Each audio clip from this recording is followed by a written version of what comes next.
This is a kind of UN game.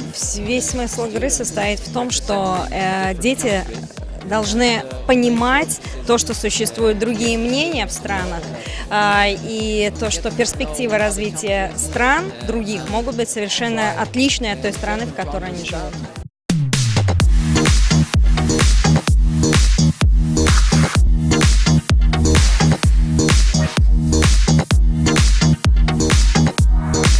Сегодня третий день подготовки к играм ООН, которые будут проходить в Швеции.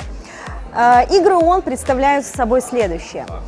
Чем мы сейчас занимаемся? Все шведские и русские, белорусские дети разделились на группы. Каждая группа представляет отдельно взятую страну. И они в поисках информации по тем или иным вопросам, которые они будут представлять в Швеции. Они не должны высказывать свое мнение, они высказывают мнение той страны, которую представляют. Так, например, за этим столиком, какая вы группа? Представители какой страны? Представители страны Марокко.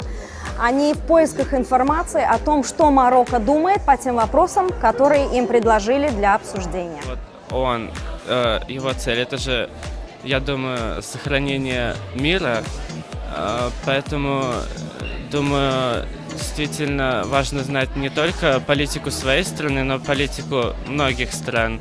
В частности, наша страна Турция. Какая у вас по теме страна? Страна по теме Румыния. Нидерланды. А как обсуждать это на английском языке? Сложновато? Не очень сложно, но возникают иногда трудности, но мы знаем английский, так что свободно довольно общаемся, обсуждаем все. Мы говорим со шведами, улучшаем наше общение на английском языке.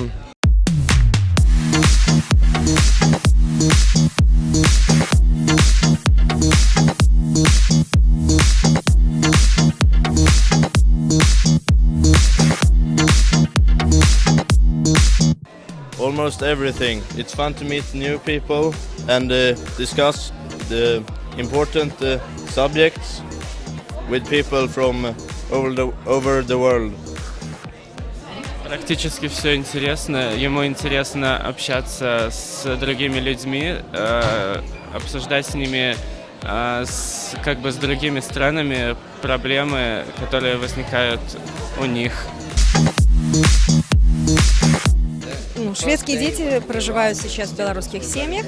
На самом деле, в первый день, когда они приехали, они очень волновались, где они будут жить. Они считали, у нас странная страна, незнакомая совершенно. И теперь они реально осознают, что такие же люди с теми же потребностями, в принципе, такую же еду едят, как и в Швеции, просто разговаривают на другом языке.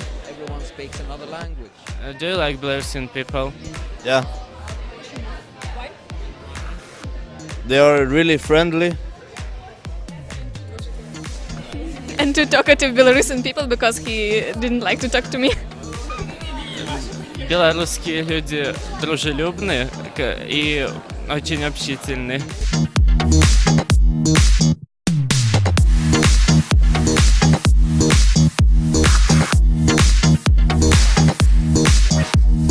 В мае, когда наши учащиеся поедут в Швецию, будут организованы уже непосредственно сами игры.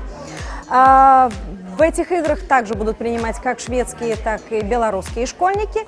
И подготовившись, они будут выступать с речами от каждой группы, от каждой страны, отвечая на те или иные вопросы. И это будет конкурс, за который они получат ценные призы. Будет конкурс лучших спикеров, лучших делегатов, и лучшая страна будет представлена.